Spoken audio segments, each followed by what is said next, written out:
नमस्कार मंडळी, भोजन कट्ट्यामध्ये मी नीलम तुम्हा सर्वांचं मनापासून स्वागत करते। सध्या कोथिंबीर खूप स्वस्त आणि मस्त मिळते, तर अशा वेळेला कोथिंबीर वडी तर झालीच पाहिजे। तर आज आपण मस्त अशी कोथिंबीर वडी कशी बनवायची ते बघणार आहोत। चला तर आजच्या मजेदार रेसिपीला सुरुवात करूया। तर मी काय केले, इकडे रात्रभर चण्याची डाळ आहे ती भिजत ठेवली होती आणि ती घेतली। तुम्ही 3 ते 4 तास भिजत ठेवली तरी चालेल। ती एका मिक्सरच्या भांड्यात घ्यायची, त्यामध्ये घालायचे आहेत हिरव्या मिरच्या 3 ते 4 कट करून घ्यायच्या, थोडंसं आलं घालायचं आणि थोडंसं लसणाच्या पाकळ्या घालायच्या 7 ते 8 आणि हे चांगलं आपल्याला मिक्सरला फाईन म्हणजे पेस्ट करून घ्यायचे। जास्त पातळ पेस्ट करायचं आणि पाणी न घालताच ते वाटून घ्यायचं, थोडंसं ओबडधोबड अशा पद्धतीचं ते वाटण झालं पाहिजे। आता हे मी एका बाउलमध्ये काढून घेते। तर हे आपलं मिश्रण मी काढून घेतले। आता मी एक जोडी जी कोथिंबीरची असते ती स्वच्छ साफ करून घेतले, स्वच्छ धुवून घेतले, त्यानंतर ती सुकल्यानंतर ती कट करून घेतलेली आहे आणि ती आता आपण यामध्ये घालणार आहोत। कारण कोथिंबीर मस्त फ्रेश बाजारात मिळते, त्यामुळे ती वड्या करायला काहीच हरकत नाही। यामध्ये थोडंसं मी लाल तिखट घातले आणि कलर सुंदर येतो, चवीनुसार मीठ घालायचं यामध्ये आणि थोडीशी हळद घालायची। अजून तुम्हाला यामध्ये धना जिरा पावडर टाकायची आहे थोडीशी।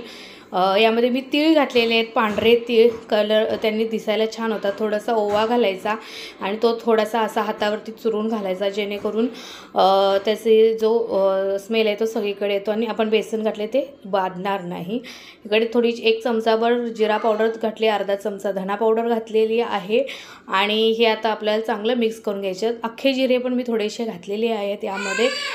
आता हे आपल्याला सर्व आहे ते मिक्स करून घ्यायचं। आता आपण यामध्ये पाणी न घालता हे चांगलं मिक्स करून घ्यायचं, पण आपली जी कोथिंबीर आहे त्याला थोडंसं पाणी सुटतं आणि नंतर थोडंसं हे पीठ आपल्याला बाइंडिंग व्हायला हे होत नाही किंवा बाइंडिंग झालं होत नाही, सैलसर होतं। मग त्यावेळेला काय करायचं, यामध्ये 1-2 चमचे बेसन पीठ आणि थोडंसं तांदळाचं पीठ घातलं तरी चालतं किंवा फक्त तांदळाचं पीठ जरी घातलं तरी चालतं, कारण त्यांनी आपली जी वडी आहे ती कुरकुरीत व्हायला मदत होते। आता हे सगळं आपण पुन्हा मी 2 चमचे बेसन पीठ, 2 चमचे तांदळाचं पीठ यामध्ये घातलेलं आहे आणि आता पुन्हा एकदा आपण हे एकत्रित करून घ्यायचं आहे, मिक्स करून घ्यायचं आणि त्याचे आपल्याला गोळे करायचे आहेत आणि नंतर मग पुढची प्रोसेस करायची।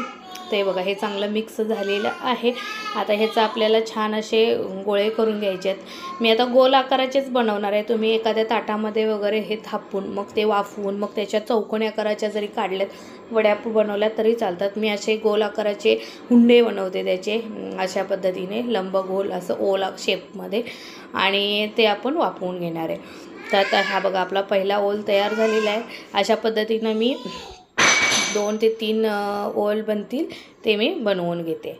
तर बघा इकडे आपला पहिला ओल झालेला आहे, दुसरा पण उंडा झालेला आहे आणि हा आहे तिसरा उंडा। आता आपल्याला हे छान वाफवून घ्यायचं आहे। एक 5 ते 10 मिनटापूर्वी मी इकडे पाणी गरम करत ठेवलं होतं स्टीमरच्या भांड्यामध्ये, तर ते पाण्याला चांगली उकळी आलेली आहे, त्याची छान वाफ तयार झालेली आहे। आधी उकळी आणून द्यायची, पाण्याला वाफ येईल अशी गॅरंटी करून घ्यायची, नंतर मग हे शिजायला ठेवून द्यायचं।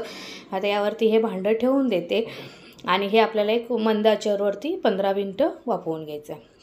थंड झाल्यानंतर मी इकडे काढलेले आहेत, मस्त आपली वडी शिजलेली आहे। आता तुम्ही बघता आपण ही कट करूया, मस्त त्याचे छान गोल गोल पीस करायचे आणि हे गोल पीस कट करून घ्यायचे आणि नंतर हे तुम्ही शॅलो फ्राय करू शकता किंवा डीप फ्राय करू शकता।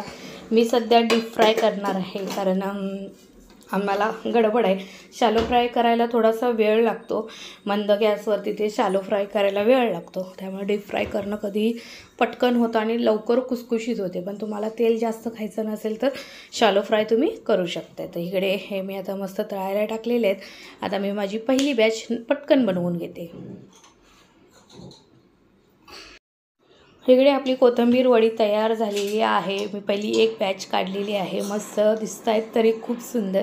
ॲक्च्युली लाईटचा थोडासा डिफरन्स येतो घरामध्ये, पण हे बघा आता दुसरी बॅच मी ते बनवायला घातलेली आहे। खमंग खुसखुशीत अशा कोथिंबीर वडी पटकन तयार होतात आणि फक्त तुम्ही डाळ भिजत घालावी लागते। 2 ते 3 तास जरी डाळ भिजत घातली तरी ही वडी खूप सुंदर लागते आणि ओव्हरनाईट जरी डाळ भिजवली तरीही चालून जातं। पण कुरकुरीत आणि मस्त खमंग खुसखुशीत अशा ह्या कोथिंबीर वडी तयार होतात. नक्की करून बघा. करून बघितल्यानंतर आवडली तर मला कमेंट करून सांगायला विसरू नका. पुन्हा भेटू नवीन अशा व्हिडिओसोबत. तोपर्यंत स्वतःची काळजी घ्या, स्वस्त राहा आणि मस्त मस्त खा.